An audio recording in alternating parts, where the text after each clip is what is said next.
Dr. Cinema here. So I kind of already broken my unspoken rule of only doing holiday related stuff this month with my Star Wars video a couple days ago. So yeah. So I'm just gonna do one more unrelated holiday video today. Do a holiday one tomorrow before the Christmas weekend.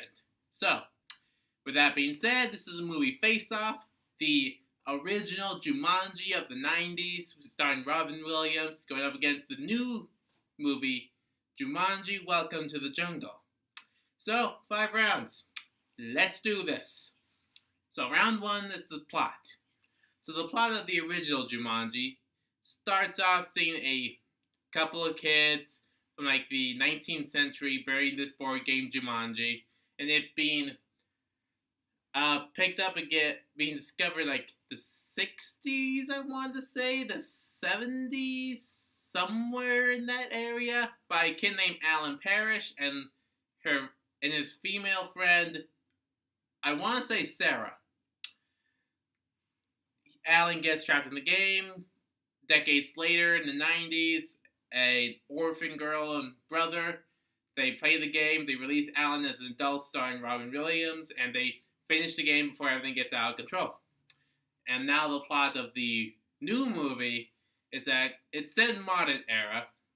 We see a kid in the 90s get sucked into a video game version of Jumanji. Yeah, when it was originally discovered, it was a board game, but then overnight it turned into a video game. I guess it just needs to be played so much that it's willing to do anything. Sucks that kid in. Couple decades later, 4 kids in detention. They play while cleaning out the room. They play, they get sucked in, and now they have to finish the game to get out.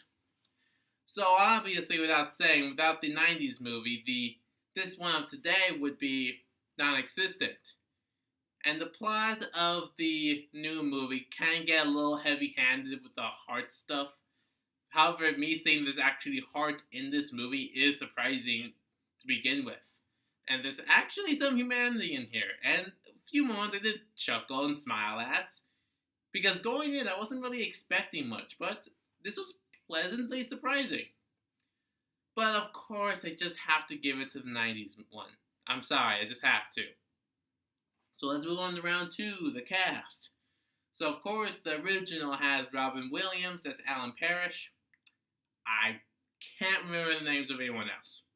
This is partly because of my bad memory, but also because it just doesn't really seem to really matter their names.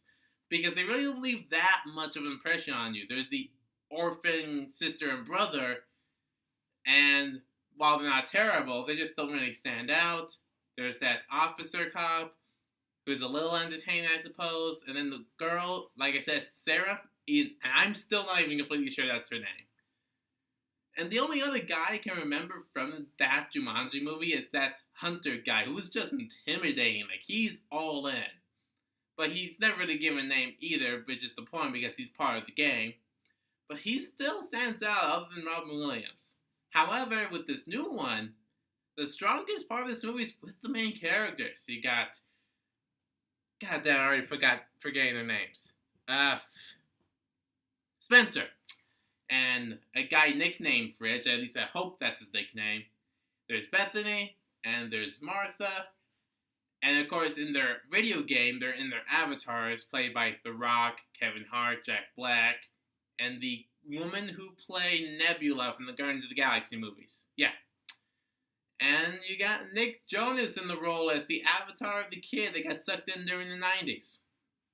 So that's something. The villain in this movie, it's nothing special. It's not even intimidating like the poacher. It's sort of like one of those like subpar MCU villains. But like I said, surprisingly speaking, the strongest part of this movie, like the Justice League movie, is with the main characters. And like I said, there are a couple moments with the heart stuff is played a little bit heavily, but like I said, you actually like these characters. So Robin Williams, you're great in this, but you can't carry an entire movie by yourself. So I'm going to have to give this one to the 2017 movie. Alright, so let's move on to round 3, which would be the special effects. So, the special effects of the original movie, I'm sorry to say, they're bad. I mean, they're bad. I mean, a couple of them are decent enough. I mean, like the lion, the stampede. Yeah, you know it's CG, but it's not really bad CG. But of course, the weakest CG is with the monkeys, mosquitoes. Oh my god. The strongest effects actually are with the vegetation. Actually, when the vegetation starts taking over the house, that's actually kind of impressive. But my god, the CG in the new Jumanji-Welcome to the Jungle movie, it's more polished, it's more well prepared, and I like how it looks. And that's just that's pretty much all I have to say. Because obviously, if you've seen the original, you know the special effects is not that strongest strength. So, so this round goes to the new movie, 2-1, or is it this? I don't care. So, moving on to round 4, which would be the adventure. Now, the adventure of the first movie doesn't seem like there's much, but it's in the real world with monsters going after you. Poacher 2 is actually pretty entertaining and exciting. Now that's not to take anything away from the new movie, where they're actually in the jungle. However, we know this kind of movie. We've seen it played out plenty of times.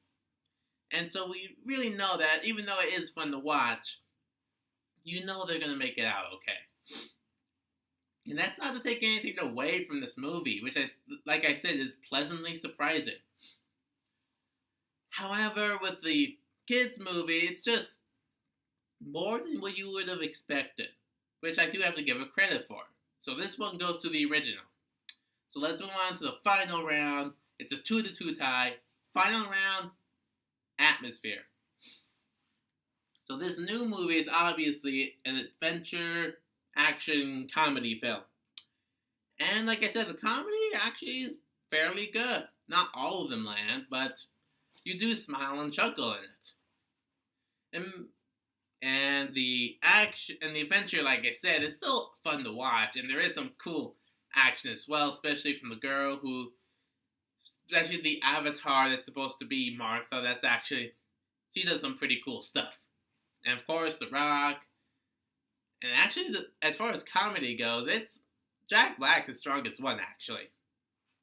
But overall, how does this fit as an atmosphere? It's that typical movie that you would expect from a premise such as this, but you still find it fun, you still find it exciting, you're into it. However, with the original 90s movie, it's surprisingly dark for a kid's film. This kid, Alan Parrish, played by Robin Williams, when he comes back a couple decades later, his parents are dead, his entire life destroyed. You see that out in his face and his actions. And just how the movie plays out, such this dark atmosphere. Not like dark, but dark for especially by kids' movie standards. And it's surprisingly good. So yeah, goes to the original. Now this is probably not unexpected, but to be completely honest, this was closer than I thought. Yeah, I literally just come back from the new Jumanji film. So that's probably why it was closer than I thought, because I literally just came back from it. It's still fresh in my mind. But it's surprisingly above average, even good. So please don't say like, oh, it's this remake or sequel or just don't do that. It's actually an entertaining movie. So please go check it out. I thought it was good. So that's really all I have to say about this. So tomorrow I'll be doing a holiday-related video before Christmas weekend, and that'll probably be in until sometime after Christmas. Hopefully I'll put out a couple more videos before the new year. With my situation, I'll just have to wait and see. So the original wins, but the new one is still pretty good to watch. So comment down below, like, subscribe, share. Dr. Cinema. See you next time.